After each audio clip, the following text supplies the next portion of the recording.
By the winter of 1978, Theodore Robert Bundy was already a wanted man. Law enforcement in Washington, Utah, and Colorado had connected him to a string of disappearances and murders of young women stretching back to 1974. He had been arrested in Utah in 1975 and convicted of kidnapping. He had been extradited to Colorado to face a murder charge in the death of a young nurse, Karen Campbell. He should have been behind bars. He had been behind bars, but Bundy had a habit of turning courtrooms and jails into stages for escape. In June of 1977, he leapt from a second-story window of the Pitkin County Courthouse in Aspen and disappeared into the mountains for 6 days before being recaptured. 6 months later, on December 30, 1977, he did it again. This time he climbed through a hole he had carved in the ceiling of his cell in Glenwood Springs, Colorado, and walked out of the jail. He boarded a bus, then a train, then a plane, and he made his way south. He arrived in Tallahassee on January 8, 1978. He rented a room at a boarding house called The Oak under a false name. He blended in. He was, by all accounts, an articulate, clean-cut man in his early 30s, the kind of stranger no one looked at twice. He spent a week in the city. He stole credit cards. He stole license plates, and he watched. 6 blocks from his rented room stood the Chi Omega sorority house, a 2-story building full of young women with a back door that was often left unlocked. At approximately 3 in the morning on January 15, 1978, a Chi Omega sister named Nita Neary returned home from a date. As she stepped into the foyer, she heard footsteps. She looked up the staircase and saw a man crouched at the front door, holding what appeared to be a wooden club. He turned and fled into the night. Nita ran upstairs to wake her roommate. Within minutes, the women of the sorority discovered the horror that had unfolded while they slept. 4 of their sisters had been attacked in their beds. 2, Margaret Bowman and Lisa Levy, had been killed. 2 others, Corinne Chandler and Kathy Kleiner, had survived with severe injuries. The attacker had moved with terrifying speed. Police would later estimate he had been inside the house for no more than 15 minutes. He had used a piece of oak firewood as a weapon. He had brought no light. He had touched almost nothing he did not need to touch. But he was not finished. Less than an hour later, 8 blocks away, he forced his way into a basement apartment on Dunwoody Street and attacked another young woman, Cheryl Thomas, in her bed. She survived. A neighbor heard the assault through the wall and called police. By the time officers arrived, the attacker was gone. The Tallahassee Police Department was facing a nightmare.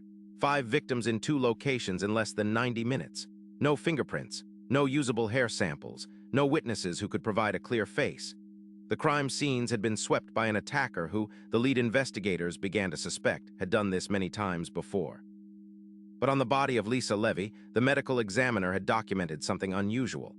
A double bite mark on her left buttock, 2 distinct impressions, one from an upper set of teeth, one from a lower.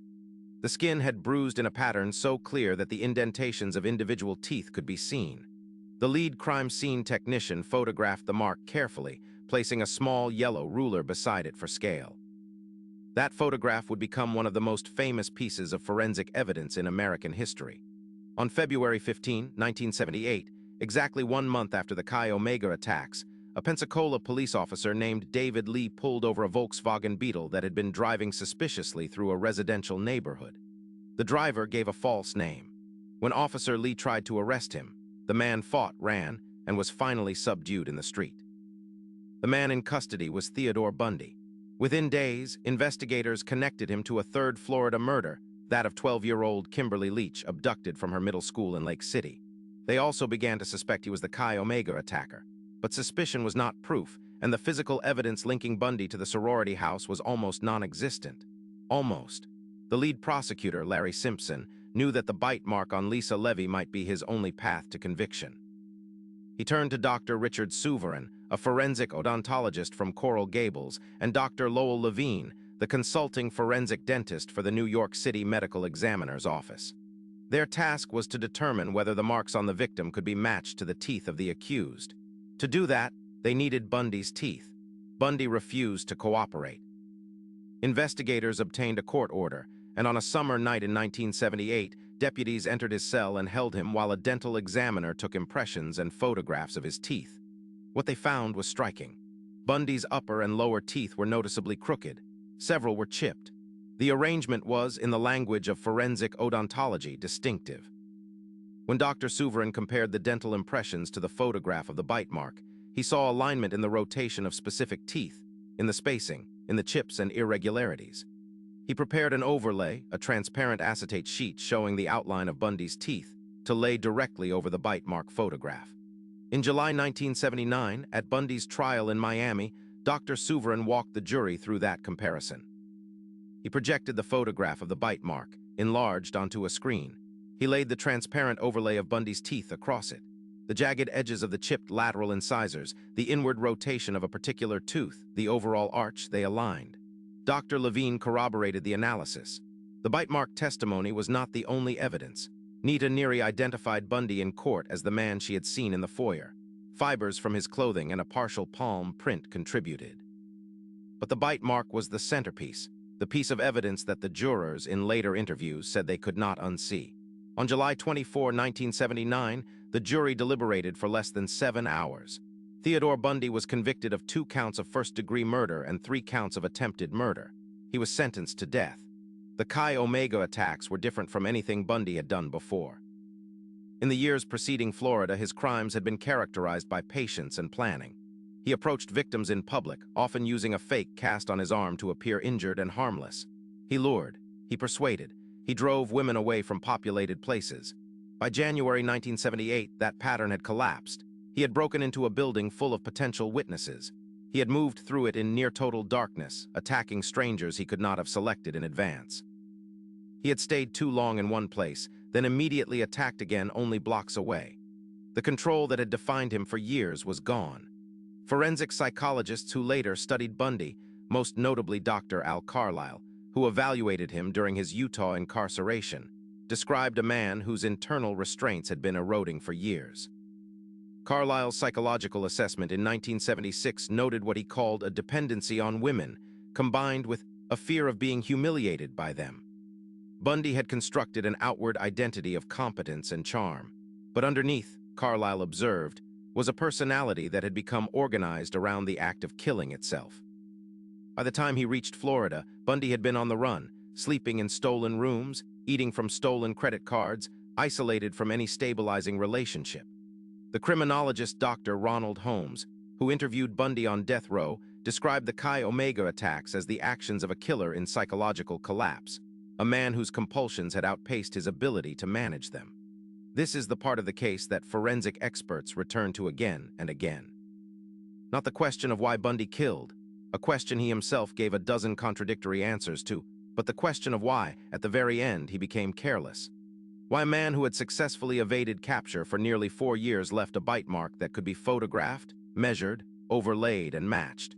The answer, according to several of the investigators and psychologists who studied him, was that Bundy had stopped believing he could be caught.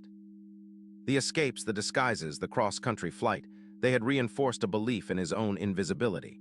And on the night of January 15, 1978, that belief led him to leave behind the one thing he could not change about himself: his own teeth. CTA 1213 Min. The Chi Omega case changed how American courts thought about forensic odontology. It opened debates about bite mark evidence that continue today, debates about reliability, about subjectivity, about the boundary between science and interpretation. And it offered one quiet lesson that runs through almost every case we cover on this channel. No matter how careful a killer believes he is, the human body remembers. Skin remembers. Bone remembers. Teeth remember. If you want more cases like this one, cases where a single overlooked detail unraveled a killer who thought he had thought of everything, subscribe to CrimeDossier. Every file we open is built from court records, investigator interviews, and the documented work of the forensic experts who refuse to look away. Outro 1315 Min. Theodore Bundy was executed in Florida's electric chair on January 24, 1989, almost exactly 11 years after the Chi Omega attacks. In the days before his death, he confessed to 30 murders across 7 states. Investigators believe the true number may be higher. We will likely never know. What we do know is the names: Margaret Bowman, Lisa Levy, Kimberly Leach. The young women who survived, Corinne Chandler, Kathy Kleiner, Cheryl Thomas, went on to live lives shaped but not defined by what was done to them. There is a tendency in the long shadow of a case like this to focus on the killer, to analyze him, to wonder at him. But the meaningful story here is not Bundy's. It is the story of a forensic odontologist with a yellow ruler and a transparent overlay, of a sorority sister who turned her head at the right moment and remembered a face. of a jury that listened carefully and reached a verdict in less than 7 hours. The killer wore gloves. The killer cleaned the scene. The killer left no fingerprints, no weapon, no name, but the killer left a bite. And the bite, in the end, spoke louder than he did. This has been Crime Dossier, until the next file. On January 15, 1978, a man slipped into the Chi Omega sorority house at Florida State University and committed an attack so swift and so silent that he left almost no physical evidence behind. Almost. Because on the body of one victim, he left an impression of his own teeth, and that single bite mark would become one of the most famous pieces of forensic evidence in American criminal history. This is the story of the Chi Omega murders, the forensic odontologists who built the case, and how Ted Bundy's own crooked teeth helped end his freedom forever. Drawing from court records, trial transcripts, and the documented work of Dr. Richard Souverin and Dr. Lowell Levine, this Crime Dossier file examines the investigation, the psychology, and the moment a killer's certainty became his undoing. 0000, the detail he could not wipe away. 00. 15 Tallahassee, January 1978. 01. 00 the setup. A killer on the run. 03. 00 the crime. 15 minutes in the dark. 06. 00 the investigation. A yellow ruler and a transparent overlay. 09. 00 the psychology. Why Bundy got careless. 12. 00 subscribe for more files. 13. 00 the names that matter. True crime, cold case, forensic science, Ted Bundy, criminal psychology.